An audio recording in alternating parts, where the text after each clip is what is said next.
Hello, lords and ladies of the realm. It is I, Emily Sophia, here to break it down for you guys, the latest episode of Telltale's Game of Thrones video game series. We are on Season 1, Episode 2, I guess, or at least Episode 2, The Lost Lords, so spoiler alert, as I will be bearing all in this review. And before we dive into the mad thick of things, I want to give you guys a brief channel update. I promise you that I will not squander your time. I just want to let those of you who watch my other videos know what to expect, and if you're new, what to expect on my channel as well. So tonight it is Sunday, February 8th as I film this vlog, and we've got a couple of double whammy premieres tonight. We have The Walking Dead, the second half of Season 5, and we have the premiere season of Better Call Saul. So it's going to be a party on AMC tonight. I'm going to do my best to review both episodes. They will both reviews will be up within 24 hours of the air date for those episodes. However, I know that I also review Gotham, and Better Call Saul will normally also be airing on Monday nights, so my upload schedule for everything I think is going to be a bit later than perhaps what you're used to, but that's just kind of the way that things are going to go. I also want to review the rest of the Telltale Games Game of Thrones series, and then get around to HBO's series as well. So thank you for bearing with me, and now let's actually talk about the episode.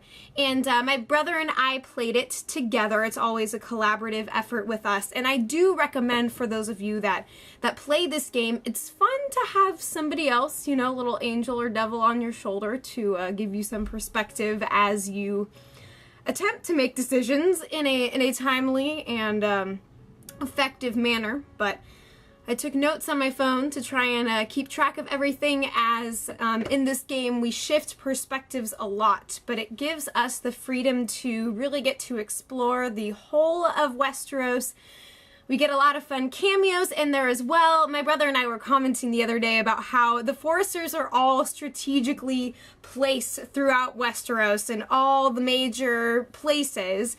So we get to see all our favorite characters, and it enhances the appeal for those who are invested in the show and the books and what have you. So even though the Foresters are in the books, and I don't even know how much they are even present in the show, but even though they are definitely a minor piece in all of the major interworkings in this universe, we become invested in them, and we get to see how they interact with the characters that we're familiar with. And I think that really it's a great strategy for the game developers and writers. So this episode was slightly more subtle compared to the premiere episode in terms of who got dead and how ridiculously awful we felt, but I still felt really bad after this episode because me and my brother's decisions did not result in things that promise success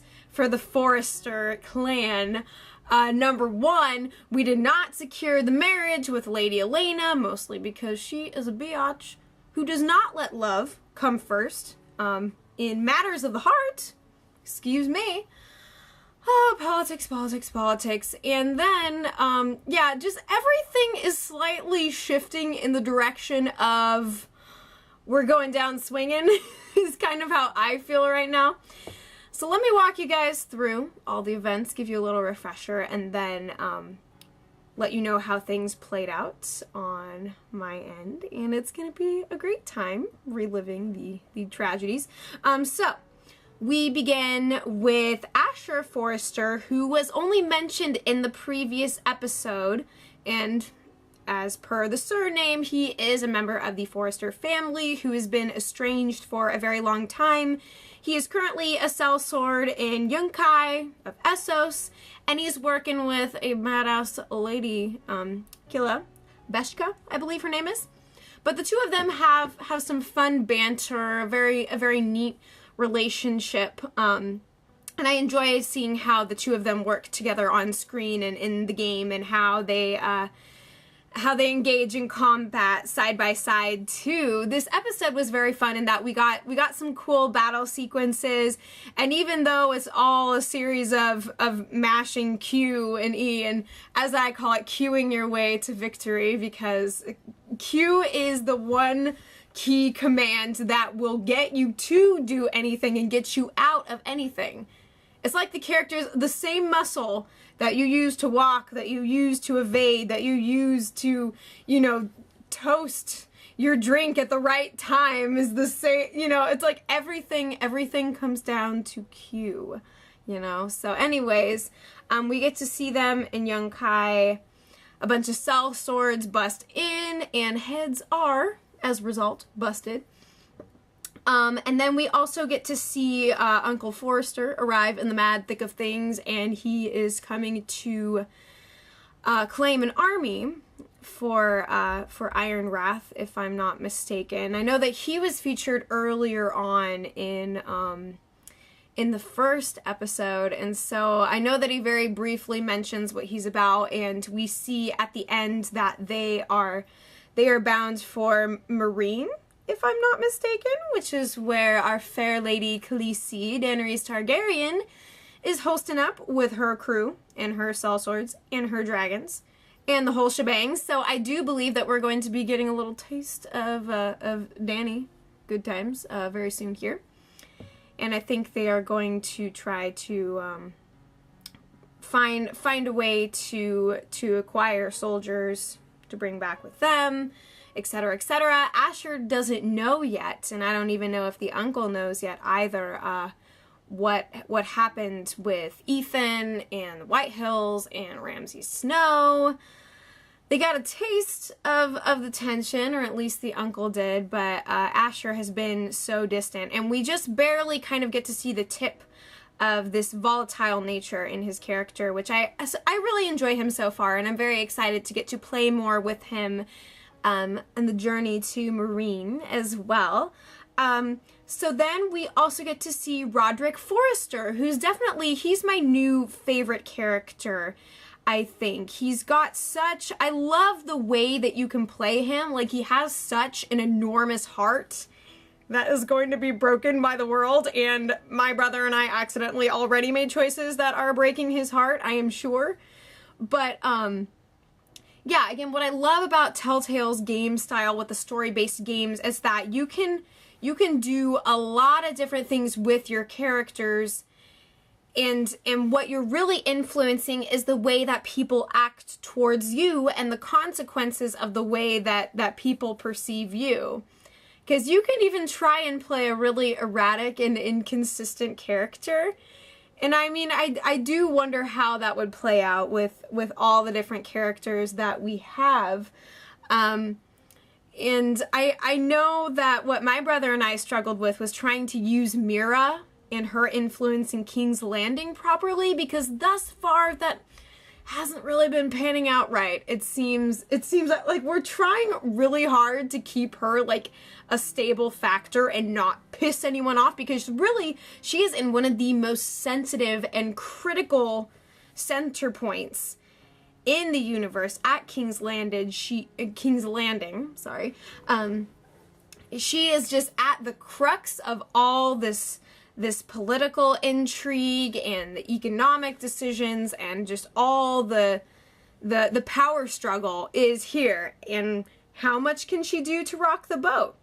Like, she could really step up her game and play it hardcore, but at the same time, the faster you rise, the further you fall. And so she's been a really tough character to work with, and I think that my brother and I might actually replay this episode to see if we can make different choices with her and see how those influence like Lady Elena's family and the acquisition of an army for Iron Wrath, and you know, etc., etc. So anyways, going back to Rodrik, he is a freaking sweetheart, and at the same time has a lot of strength and power that you can play up in his character. But you know, every time we found ourselves playing a character in a more sentimental light, or choosing silence over actually responding, Or I mean, silence is a valid option, they always tell you, but responding verbally, it seems like somebody gets pissed.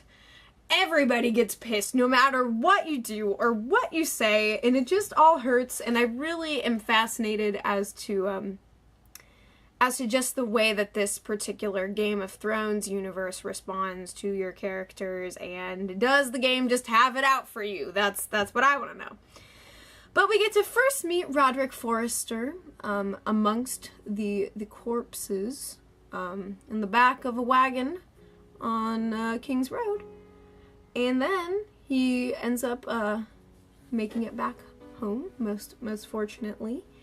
And I really like the dynamic between him and Talia, and having Talia be one of the first people at his side and kind of attempting to bring him up to speed on the terrible tragedies that have occurred within recent times prior to his arrival.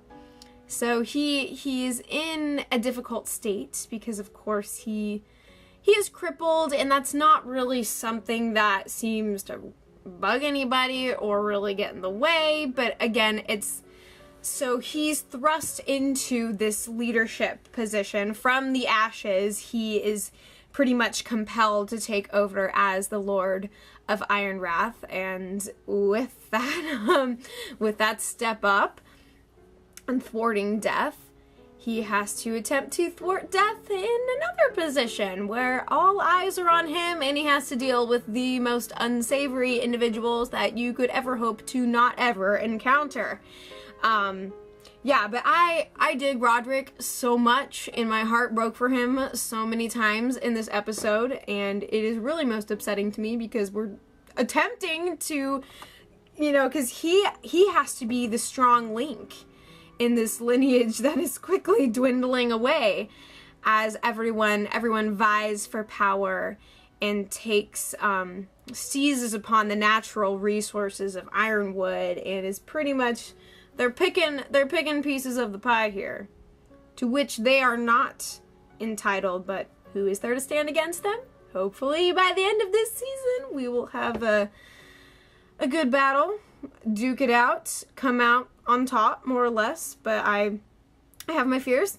We also get to head over to Castle Black with Gared Tuttle, who was Lord Forrester's squire at the very, very beginning of the last episode. Everything comes crashing down with the Red Wedding, and then he's kind of in the outer waves of that incident. And then we meet Frostfinger, and he's pretty much not jiving with anything in life. And you get to meet some other characters that Gared has to interact with, Finn, and I can't remember what the other dude's name is, but you have the potential to strike some friendships. Everybody's on edge. Everybody's trying to tell you what the Night's Watch is going to be like, what it is going to do to your character, who you have to be, what etc., etc., etc. And of course, we are playing Gared as a man, dedicated to honor above all else, and thusly I apologize because probably his fate is going to be sealed in a most devastating way.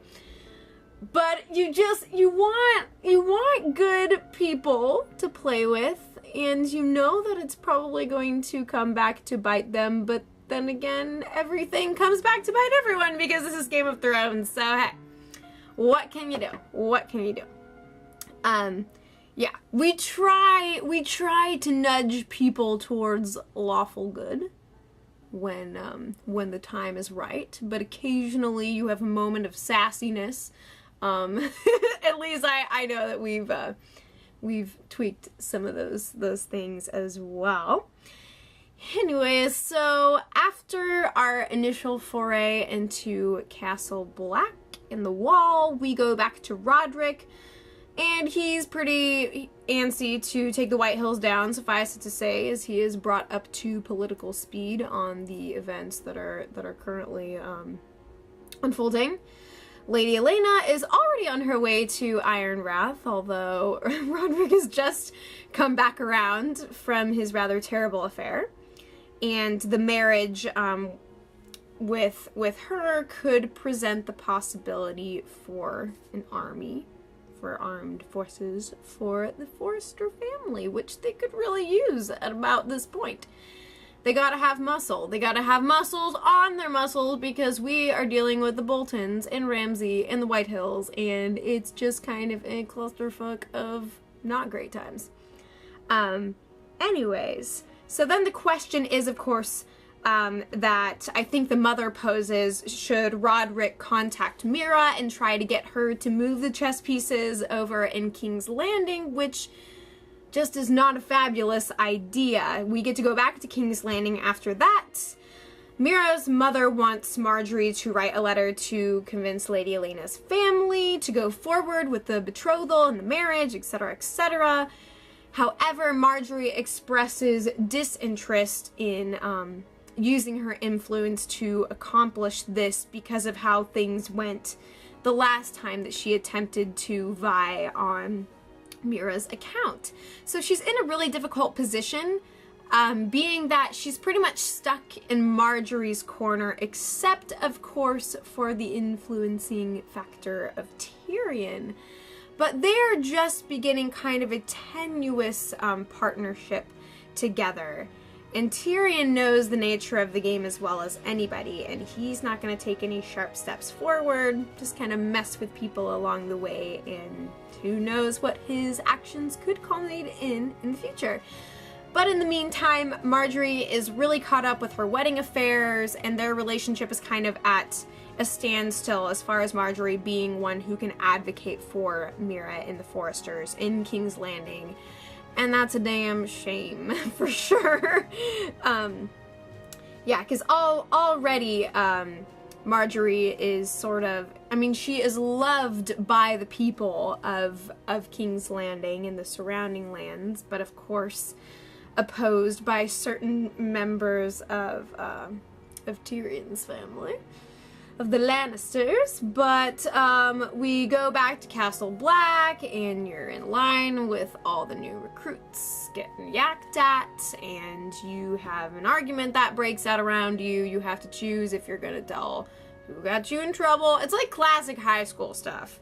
You know, your friends around you are gossiping and passing notes, and you're trying to be like, shut up, I'm trying to listen to the lecture, and then your professor, teacher's like, what was that, sir? And you're like, but it was everyone else. And then they're like, well, actually, you shouldn't have done that, because these are going to be your brothers in arms, and now they hate you. So what are you going to do now?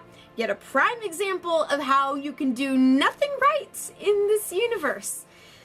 Again, lawful good is preferable at times, but at others it is best to either recede into one's self and refuse to make alliances, or to appeal to the less savory individual. So kind of the way that we played Gared after that instance of being, now he is Gared Tuttletail, you know, instead of Tattletale.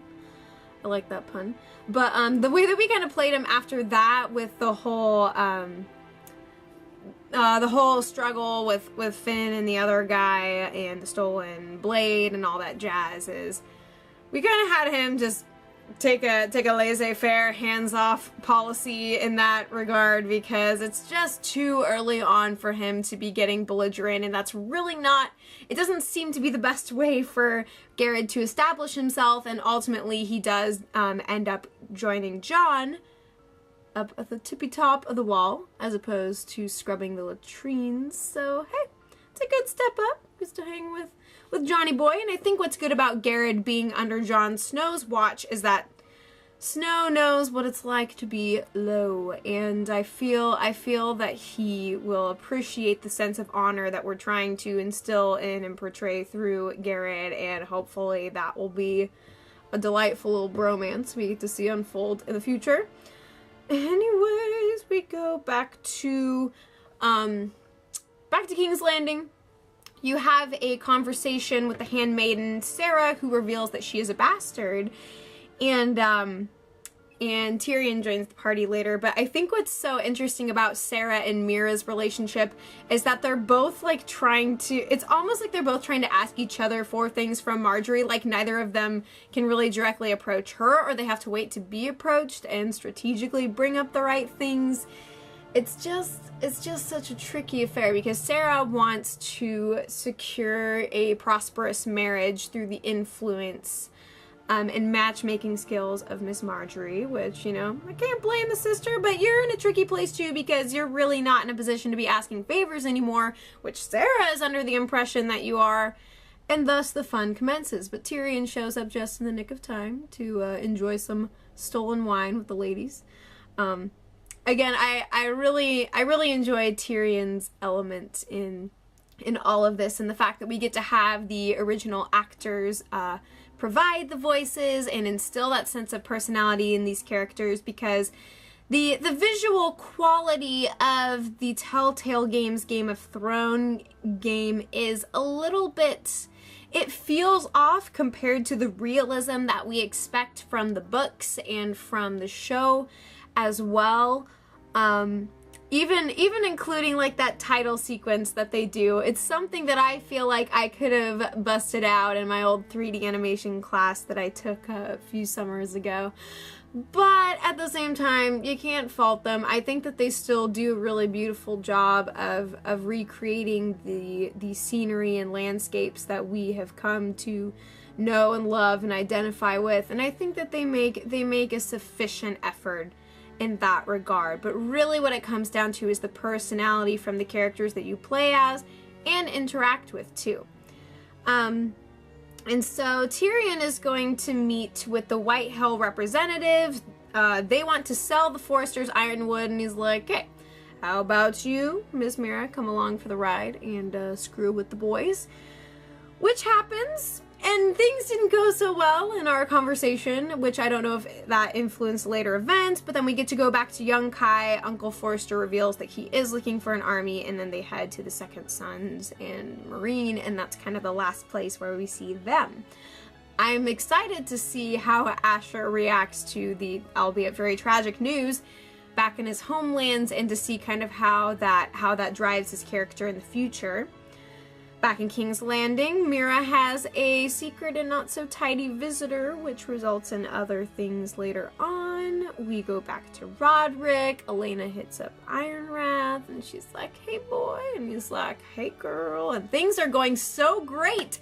And then she's like, well, as much as it is awesome to chat with you here in this beautiful and romantic setting, I'm going to have to decline because practicality and family, and you know, at that point I'm just like gagging everywhere, because really, unfortunately, it makes a lot of sense that she decided to end up not staying with Rodrik, but I am frustrated because I looked at the results at the end of the episode, and it's like 50% of players at that point were able to secure the betrothal, which is like, does anything break it off in the future? Like, just how far are things going to differentiate?